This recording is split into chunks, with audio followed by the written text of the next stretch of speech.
Hi students, ನಿಮಗೆಲ್ರಿಗೂ ನಮ್ಮ YouTube ಚಾನಲ್ಗೆ ಸ್ವಾಗತ. ಇವತ್ತು ನಾವು 7ನೇ ತರಗತಿಯ ಸೆಕೆಂಡ್ ಸೆಮಿಸ್ಟರ್ ಪುಸ್ತಕದ ಗಣಿತ ಪುಸ್ತಕದಲ್ಲಿ ಅಧ್ಯಾಯ 9ರ ಸುತ್ತಳತೆ ಮತ್ತು ವಿಸ್ತೀರ್ಣವನ್ನು ನೋಡೋಣ. ಸುತ್ತಳತೆ ಈ ಪಾಠ ಸ್ಟಾರ್ಟ್ ಮಾಡೋಕ್ಕಿಂತ ಮೊದಲು ಸುತ್ತಳತೆ ಅಂದರೆ ಏನು, ವಿಸ್ತೀರ್ಣ ಅಂದ್ರೇನು ಅಂತ ಸ್ವಲ್ಪ ಸಂಕ್ಷಿಪ್ತವಾಗಿ ನೋಡ್ಕೊಂಡು ಬರೋಣ. ಸುತ್ತಳತೆ ಅಂದರೆ ಯಾವುದೇ ಒಂದು ಆಕೃತಿಯ ಎಲ್ಲ ಬಾಹುಗಳ ಮೊತ್ತವನ್ನು ಏನಂತ ಹೇಳ್ತೀವಿ ನಾವು, ಸುತ್ತಳತೆ ಅಂತ ಹೇಳ್ತೀವಿ. ಅಂದರೆ ಈ ಉದಾಹರಣೆಗೆ ಇಲ್ಲಿ ಒಂದು ಆಯತ ನಾನು ತೊಗೊಂಡಿದ್ದೀನಿ. ಆಯತದ ಉದ್ದ 8 ಸೆಂಟಿಮೀಟ್ರ್ ಇದೆ, ಅಗಲ 3 ಸೆಂಟಿಮೀಟ್ರ್ ಇದೆ. ಅಂದರೆ ದೊಡ್ಡ ಬಾಹುವನ್ನು ನಾವು ಉದ್ದ ಅಂತ ಅಂದ್ಕೋಬೇಕು, ಚಿಕ್ಕ ಬಾಹುವನ್ನು ನಾವು ಅಗಲ ಅಂತ ಅಂದ್ಕೋಬೇಕು. ಈಗ ಈ ಒಂದು ಶೀಟ್ ಇದೆಯಲ್ಲ ನನ್ನ ಹತ್ರ, ಸೊ ಇದಕ್ಕೆ ಇದು ಉದ್ದ, ಇದು ಅಗಲ. ಇದನ್ನೇ ನಾವು ಹೀಗೆ ತಿರುಗಿಸಿದಾಗ ಆವಾಗಲೂ ಕೂಡ ದೊಡ್ಡ ಬಾಹು ಇರೋದು ಏನಾಗುತ್ತೆ, ಉದ್ದ ಆಗುತ್ತೆ, ಚಿಕ್ಕ ಬಾಹು ಇರೋದು ಅಗಲ ಆಗುತ್ತೆ. ಸೊ ತುಂಬ ಜನರಿಗೆ ಇದೇ ಕನ್ಫ್ಯೂಷನ್ ಇರುತ್ತೆ, ಯಾವುದು ಉದ್ದ ಯಾವುದು ಅಗಲ ಅನ್ನೋದೇ ಕನ್ಫ್ಯೂಷನ್ ಇರುತ್ತೆ. ಇವಾಗ ನಾನು ಕ್ಲಿಯರ್ ಆಯಿತು ನಿಮ್ಮ ಕನ್ಫ್ಯೂಷನ್ ಅಂತ ಅನ್ಕೋತೀನಿ. ಈ ಆಯತದ ಸುತ್ತಳತೆ ಕಂಡುಹಿಡಿಯಲಿಕ್ಕೆ, ಆಯತದ ಯಾವುದೇ ಒಂದು ಆಯತದ ಸುತ್ತಳತೆ ಕಂಡುಹಿಡಿಯುವ ಸೂತ್ರ ಹೇಗೆ ಬರುತ್ತೆ ಅನ್ನೋದನ್ನು ನಾನು ಇಲ್ಲಿ ಒಂದು ಸ್ವಲ್ಪ ತೊಗೊಂಡಿದ್ದೀನಿ ನಿಮಗೆ ಹೇಳಬೇಕು ಅಂತ. ನೋಡಿ, ಪ್ರತಿಯೊಂದು ಆಯತ ಅಂದರೆ ಅಭಿಮುಖ ಬಾಹುಗಳು ಸಮಾನವಾಗಿರ್ತಕ್ಕಂಥ ಬಾಹುಗಳಿಗೆ ಚತುರ್ಭುಜಕ್ಕೆ ಆಯತ ಅಂತ ನಾವು ಕರಿತೀವಿ. ಎಲ್ಲ ಬಾಹುಗಳು ಸಮಾನ ಇದ್ದಿದ್ರೆ ಚೌಕ ಅಂತ ಹೇಳ್ತೀವಿ. ಸೊ ಈ ಥರ ಈ ಬಾಹುಗಳ ಆಧಾರದ ಮೇಲೆ ನಾವು ಈ ಚತುರ್ಭುಜಗಳನ್ನು ವಿಂಗಡಿಸ್ತೀವಿ.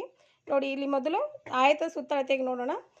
ಉದ್ದ ಪ್ಲಸ್ ಅಗಲ ಪ್ಲಸ್ ಉದ್ದ ಪ್ಲಸ್ ಅಗಲ ಅಂದರೆ ಇಲ್ಲಿ 2 ಉದ್ದಗಳಿವೆ, 2 ಅಗಲಗಳಿವೆ. ಸೊ ಇದ್ರ ಸೂತ್ರ ಏನಾಗುತ್ತೆ, 2 ಉದ್ದ ಪ್ಲಸ್ 2 ಅಗಲ. ಇದನ್ನು ಇನ್ನೂ ಬಿಡಿಸ್ಬಾರ್ದಾಗ 2 ಬ್ರ್ಯಾಕೆಟಲ್ಲಿ ಹಾಕಿ ಉದ್ದ ಪ್ಲಸ್ ಅಗಲ ಅಂತಲೂ ಕೂಡ ನಾವು ಬರ್ಕೋತೀವಿ. ಅದನ್ನು ಮುಂದೆ ಅಭ್ಯಾಸದಲ್ಲಿ ಬಂದಾಗ ನೋಡೋಣ. ಈಗ ಇಲ್ಲಿ 2 ಉದ್ದ ಅಂದಾಗ 2 ಇಂಟು 8, 2 ಗುಣಿಲೆ 8 ಬರ್ಕೊಂಡು ಪ್ಲಸ್ 2 ಗುಣಿಲೆ 3 ಅಗಲ. ಸೊ 2 ಎಂಟ್ಲೆ 16, 2 ಮೂರಲೆ 6, 16 ಪ್ಲಸ್ 6 22 ಆಗುತ್ತೆ. ಸೊ ಈ ಆಕೃತಿಯ ಸುತ್ತಳತೆ ಎಷ್ಟು, 22. ಸೊ ಈ ಥರ ಯಾವುದೇ ಆಕೃತಿ ಕೊಟ್ಟಾಗ ಅದರದ್ದು ಎಲ್ಲ ಬಾಹುಗಳನ್ನು ಮೊತ್ತವನ್ನು ಎಲ್ಲ ಬಾಹುಗಳನ್ನು ನಾವು ಪ್ಲಸ್ ಮಾಡಿದಾಗ, ಕೂಡಿಸ್ಕೊಂಡಾಗ ನಮಗೆ ಆ ಆಕೃತಿಯ ಸುತ್ತಳತೆ ಗೊತ್ತಾಗುತ್ತೆ.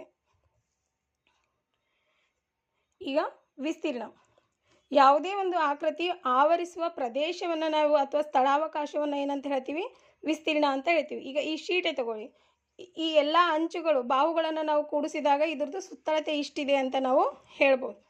ಇದು ಆವರಿಸತಕ್ಕಂಥ ಈ ಪ್ರದೇಶವನ್ನು, ಈ ಸ್ಥಳವನ್ನು, ಕಂಪ್ಲೀಟ್ ಈ ಸ್ಥಳವನ್ನು ನಾವು ಏನಂತ ಹೇಳ್ಬೋದು, ಏನಂತ ಹೇಳ್ತೀವಿ, ವಿಸ್ತೀರ್ಣ ಅಂತ ಹೇಳ್ತೀವಿ. ಸೊ ಯಾವುದೇ ಆಕೃತಿಯು ಆವರಿಸ್ತಕ್ಕಂಥ ಸ್ಥಳವನ್ನು ನಾವೇನಂತ ಹೇಳ್ತೀವಿ, ವಿಸ್ತೀರ್ಣ ಅಂತ ಹೇಳ್ತೀವಿ. ಫಾರ್ ಎಕ್ಸಾಂಪಲ್, ಈಗ ಈ ಒಂದು ಡೈರಿ ಇದೆ. ಸೊ ಈ ಡೈರಿ ಆವರಿಸ್ತಕ್ಕಂಥ ಈ ಸ್ಥಳವನ್ನು ನಾವೇನಂತ ಹೇಳ್ತೀವಿ, ವಿಸ್ತೀರ್ಣ. ಈ ಸ್ಥಳ ಕಂಪ್ಲೀಟ್, ಈ ಸ್ಥಳ ಆವರಿಸ್ತಕ್ಕಂಥ ಈ ಸ್ಥಳವನ್ನು ನಾವೇನಂತ ಹೇಳ್ತೀವಿ, ವಿಸ್ತೀರ್ಣ. ಇದರ ಎಲ್ಲ ಬಾಹುಗಳ ಮೊತ್ತವನ್ನು ಏನಂತ ಹೇಳ್ತೀವಿ, ಸುತ್ತಳತೆ. ಸೊ ಸುತ್ತಳತೆ ಮತ್ತು ವಿಸ್ತೀರ್ಣದ ಬಗ್ಗೆ ನಿಮಗೆ ಕ್ಲಿಯರ್ ಆಗಿದೆ ಅಂತ ಅಂದ್ಕೊಳ್ತೀನಿ. ಇಲ್ಲಿ ಉದಾಹರಣೆಗೆ ಒಂದು ತೊಗೊಂಡಿದ್ದೀನಿ, ನಾನು ಒಂದು ಆಯತವನ್ನೇ ತೊಗೊಂಡಿದ್ದೀನಿ. ನೋಡಿ, 5 ಸೆಂಟಿಮೀಟ್ರ್ ಹೀಗಿದೆ, ಉದ್ದ ಇದೆ, 3 ಸೆಂಟಿಮೀಟರ್ ಅಗಲ ಇದೆ. ಸೊ ಇದ್ರದ್ದು ಆಯತದ ವಿಸ್ತೀರ್ಣ ಕಂಡುಹಿಡಿಯುವ ಸೂತ್ರ ಏನಾಗುತ್ತೆ, ಉದ್ದ ಇಂಟು ಅಗಲ ಆಗುತ್ತೆ. 5 ಗುಣಿಲೆ 3, 5 ಮೂರಲೆ 15. ಅಂದರೆ ಈ ಉದ್ದ ವಿಸ್ತೀರ್ಣವನ್ನು ನಾವು ಯಾವಾಗಲೂ ಚದರ್ಮಾನಗಳಲ್ಲಿ ಹೇಳ್ತೀವಿ. ಚದರ್ಮಾನ ಅಂದರೆ 4 ಕಡೆ ಒಂದೇ ಅಳತೆ ಇರ್ತಕ್ಕಂಥ ಮಾನ, ಸೆಂಟಿಮೀಟ್ರ್ ತೊಗೊಳ್ಳಿ, ಮೀಟ್ರ್ ತೊಗೊಳ್ಳಿ, ಏನೇ ತೊಗೊಳ್ಳಿ. ಸೊ 4 ಕಡೆ ಚೌಕಾಕಾರದಲ್ಲಿ ಒಂದೇ ಇರ್ತಕ್ಕಂಥ ಮಾನ, ಇದಕ್ಕೆ ನಾವು ಚದರ್ ಅಂತ ಹೇಳ್ತೀವಿ. ಸೊ ಚದರ್ ಮಾನಗಳಲ್ಲಿ ನಾವು ವಿಸ್ತೀರ್ಣವನ್ನು ಅಳತೆ ಮಾಡ್ತೀವಿ. ಸೊ ಈ ಸೂತ್ರ, ಆಯತದ ವಿಸ್ತೀರ್ಣ ಸೂತ್ರ ಹೇಗೆ ಬಂತು ಅನ್ನೋದನ್ನು ನಾನೊಂದು ಸಾರಿ ಇಲ್ಲಿ ಕೆಳಗಡೆ ಒಂದು ಉದಾಹರಣೆ ತೊಗೊಂಡಿದ್ದೀನಿ. ನೋಡಿ, ಇಲ್ಲಿ ಮಕ್ಕಳನ್ನು ನಿಲ್ಲಿಸಿದ್ದೀವಿ. ಅಡ್ಡ ಸಾಲಿನಲ್ಲಿ 1 2 3 4 5 6 ಜನ ಇದ್ದಾರೆ. ಕಂಬ ಸಾಲಿನಲ್ಲಿ 1 2 3 4 ಜನ ಇದ್ದಾರೆ. ಸೊ ನಾವು ಇಲ್ಲಿ ಒಟ್ಟು ಮಕ್ಕಳ ಸಂಖ್ಯೆ ಎಷ್ಟು ಒಂದಿನಾಗ ಲೆಕ್ಕ ಮಾಡ್ತೀವಿ, ಅಡ್ಡ ಸಾಲು ಗುಣಿಲೆ ಕಂಬ ಸಾಲು ಅಂತ ಮಾಡ್ತೀವಿ, ಅಥವಾ ಕಂಬ ಸಾಲು ಗುಣಿಲೆ ಅಡ್ಡ ಸಾಲೂ ಮಾಡ್ಬೋದು.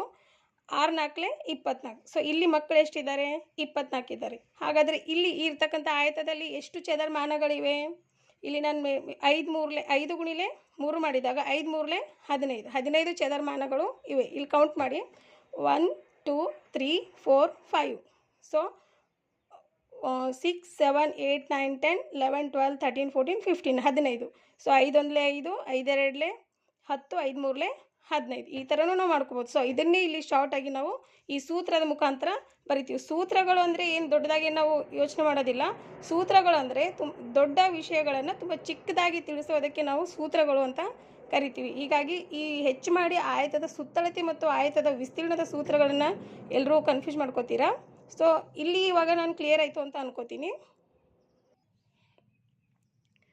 ಅಭ್ಯಾಸ 9.1ರಲ್ಲಿ ಮೊದಲನೇ ಪ್ರಶ್ನೆ, ಮುಂದಿನ ಪ್ರತಿಯೊಂದು ಸಮಾಂತರ ಚತುರ್ಭುಜದ ವಿಸ್ತೀರ್ಣ ಕಂಡುಹಿಡಿಯಿರಿ ಅಂತ ಪ್ರಶ್ನೆ ಇದೆ. ಅದರಲ್ಲಿ ಕೆಲವೊಂದು 4 ಸಮಾಂತರ ಚತುರ್ಭುಜಗಳನ್ನು ತೊಗೊಂಡಿದ್ದೀನಿ. ಸಮಾಂತರ ಚತುರ್ಭುಜ ಅಂದರೆ ಸಮಾನ ಅಂತರದಲ್ಲಿ ಇರ್ತಕ್ಕಂಥ ಚತುರ್ಭುಜ. ಇಲ್ಲಿ ಆಯತನೂ ಕೂಡ ಒಂದು ಸಮಾಂತರ ಚತುರ್ಭುಜನೇ.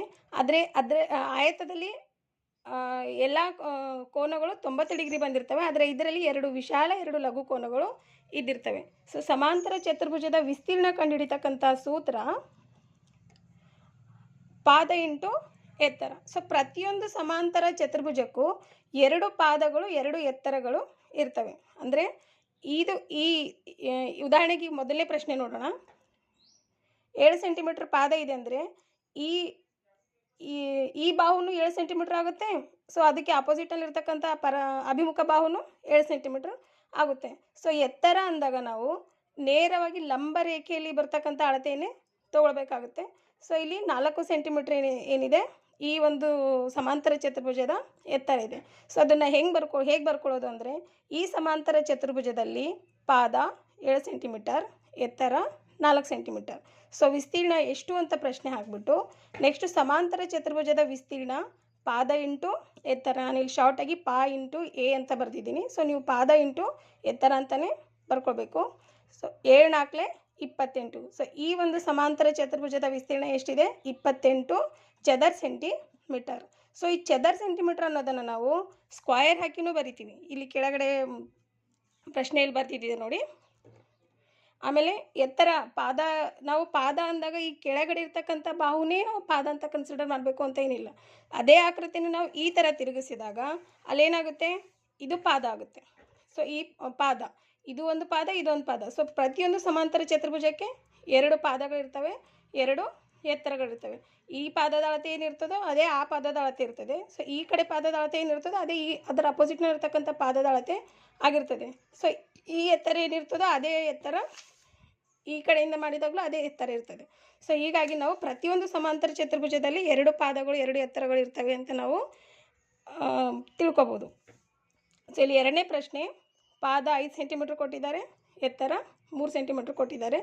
ಬರೀತಕ್ಕಂಥ ಶೈಲಿ ಮೊದಲನೇ ಪ್ರಶ್ನೆ ಯಾವ ಥರ ಬರೆದಿದೆಯೋ ಅದೇ ಥರ ಈ ಸಮಾಂತರ ಚತುರ್ಭುಜದಲ್ಲಿ ಪಾದ 5 ಸೆಂಟಿಮೀಟರ್, ಎತ್ತರ 3 ಸೆಂಟಿಮೀಟರ್, ವಿಸ್ತೀರ್ಣ ಸಮನಾಗಿದೆ ಎಷ್ಟು ಅಂತ ಬರ್ಕೊಂಡು ಪ್ರತಿ ಸಾರಿ ಈ ಸಮಾಂತರ ಚತುರ್ಭುಜದ ಪಾದ, ಈ ಸಮಾಂತರ ಚತುರ್ಭುಜದ ಎತ್ತರ, ಈ ಸಮಾಂತರ ಚತುರ್ಭುಜದ ವಿಸ್ತೀರ್ಣ ಅಂತ ಬರ್ಕೊಳ್ಳೋದೆ ನಾವು ಒಂದು ಸಾರಿ ಈ ಸಮಾಂತರ ಚತುರ್ಭುಜದಲ್ಲಿ ಅಂತ ಬರೆದು ಕಾಮ ಕೊಟ್ಬಿಟ್ಟು ಪಾದ ಸಮನಾಗಿದೆ, ಎತ್ತರ ಸಮನಾಗಿದೆ, ವಿಸ್ತೀರ್ಣ ಸಮನಾಗಿದೆ ಅಂತ ಈ ಥರ ನಾವು ಮೊದಲು ಕೊಟ್ಟಿರ್ತಕ್ಕಂಥ ಅಂಶಗಳನ್ನು ಬರ್ಕೊಂಡು ನಂತರ ನಾವು ಏನು ಕಂಡುಹಿಡಿದಿದೆ ಅದನ್ನು ಬರ್ಕೊಂಡು ನಂತರ ಸೂತ್ರ ಹಾಕಿ ನಾವು ಲೆಕ್ಕವನ್ನು ಮಾಡಬೇಕು. ಆವಾಗ ನಾವು ಸಿಸ್ಟಮೆಟಿಕಲಿ ಮಾಡಿದ್ದು ಆಗ್ತದೆ. ಗಣಿತ ಮಾಡುವಾಗ ನಾವು ಕರೆಕ್ಟಾಗಿ ಮೊದಲು ದತ್ತಾಂಶಗಳನ್ನು ಕೊಟ್ಟಿರ್ತಕ್ಕಂಥ ಅಂಶಗಳನ್ನು ಬರ್ಕೊಂಡು ನಂತರ ನಾವೇನು ಮಾಡಬೇಕು, ಅಲ್ಲಿ ಪ್ರಶ್ನೆ ಏನು ಕೇಳಿದ್ದಾರೆ, ಸೊ ಏನು ಕೊಟ್ಟಿದ್ದಾರೆ, ಅದಕ್ಕೆ ನಾವು ಯಾವ ಸೂತ್ರವನ್ನು ಬಳಸ್ಕೋಬೇಕು, ಯಾವ ಥರ ಲೆಕ್ಕವನ್ನು ಮಾಡಬೇಕು ಅನ್ನೋದನ್ನು ನೋಡಿಕೊಂಡು ಲೆಕ್ಕಗಳನ್ನು ಮಾಡಬೇಕಾಗುತ್ತೆ.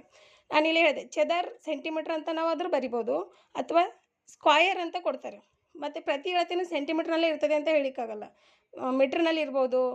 ಅದು ಯಾವುದೇ ಅಳತೆ ಇದ್ದಿದ್ರು ಚದರ್ ಮಾನ ಅಂತ ಹೇಳ್ತೀವಿ. ಸೊ ಚದರ್ ಅಂತ ಬಳಸ್ತೀವಿ, ಅಥವಾ ಸ್ಕ್ವಯರಲ್ಲೂ ಕೂಡ ಬಳಸ್ತೀವಿ, ಅಥವಾ SQ ಅಂತಲೂ ಬಳಸ್ಬೋದು.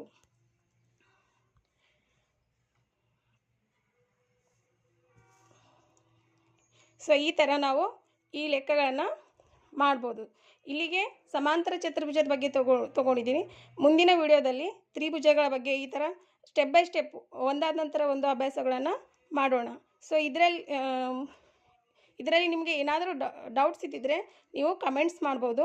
ನಾನು ಇನ್ನಷ್ಟು ಸರಳವಾಗಿ ತಿಳಿಸಲಿಕ್ಕೆ ಪ್ರಯತ್ನವನ್ನು ಮಾಡ್ತೀನಿ. ಲೈಕ್ ಮಾಡಿ, ಶೇರ್ ಮಾಡಿ ಮತ್ತು ಕಮೆಂಟ್ಸ್ಗಳನ್ನು ಮಾಡಿ.